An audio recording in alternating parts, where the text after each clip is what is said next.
Hello everyone, welcome back to the course of Core Java, and today in our lesson number 17 we are going to learn about nested and inner class. Okay, so the subtopic that we are going to learn about today is that what are nested class, what are inner class, and how you can use inner class inside a method. Right. So to start with our first subtopic, that is nested class. So nested class is not that complicated. Basically, you already know what a class is, right? You already know what a class. So let's say another class is defined inside the nested class. So that very concept, that very class will be called as the nested class, right? So the nested class can be either static or non-static. So coming to our Eclipse, let's say I already wrote a sample class test, right? Sample class test. Now I will declare another class inside this class test, right? Let's say we'll call it nested, right? We'll call it nested and make it static, right? So the problem with static class is that it will be able to access only a static variable, right? It will be only able to access static variable. What that means is this outer num inside the test class, it will not be able to access. So why I am suddenly talking about accessing this outer num? The main property of the nested class is that it will be able to access all the variables in outside its own class, but which is declared by its parent class, right? Which is declared by its parent class. Now, if we make the nested class as static, it will not be able to access this int. Rather, it has to instantiate a object of this test class to access this outer num. So that is why static class is not that popular, and today we are not going to check that static class in depth, right? Coming to the next part, that is non-static nested class. Okay, I will directly skip to the inner class. Why? That is because the non-static nested class is actually called as the inner class. So basically nested class are of two types, static and non-static, and the non-static nested class are better known as inner class. Okay, so let's now rename this class into inner, right? Just to make it more readable, let's say, right? Now we have a outer num variable, and as I said, the nested class, in this case the inner class, will be able to access all the variables in the parent class, right?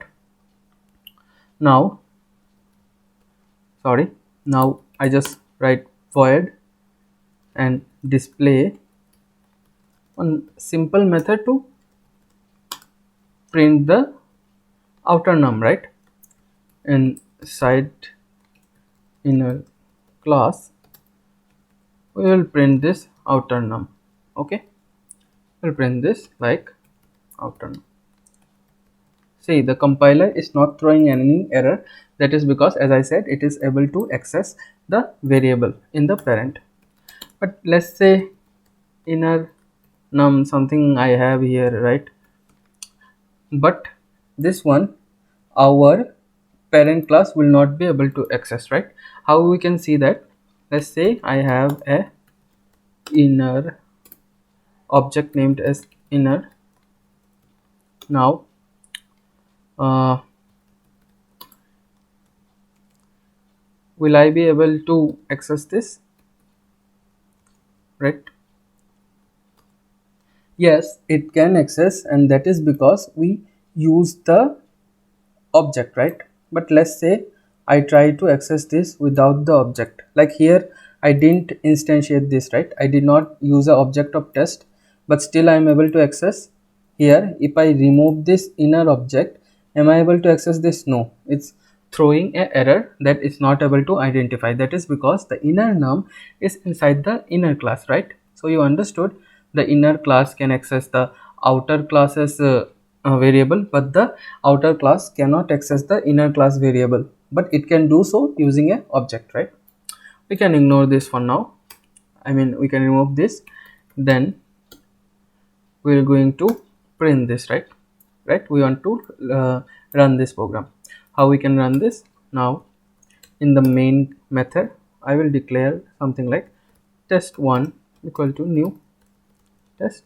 I will pass this argument 10, right. Now what happens when I run this? Okay,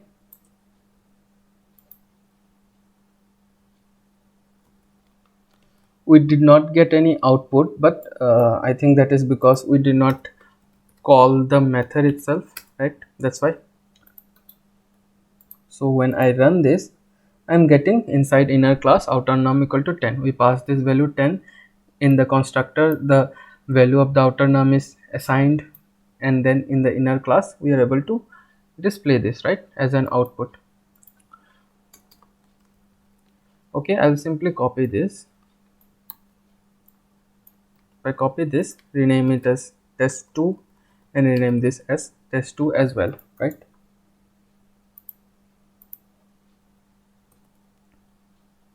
Let's make it 20. Then we can run this. See, right, how it's able to access this, right. We have an instance of the outer class, and whatever value that is assigned to the variable of that instance of the outer class, the inner class is able to access, right. We do not use any object. We did not use any object to access the variable, but it's able to anyway access the variable from the outer class. So that is how you can use a inner class, right. So the last subtopic is inner class inside a method. So here you have seen that I declared this inner class outside of the method, like how you would declare a method similar to that, how you would define a method similar to that, I defined a class, right. But instead of that, actually I can do it here as well. I can do it inside the method as well. Okay, so when I run this, it is having the same effect. It is having the same effect, right. So that means the inner classes can be defined inside a method as well. It need not be defined outside the method in the class. It can be defined anywhere.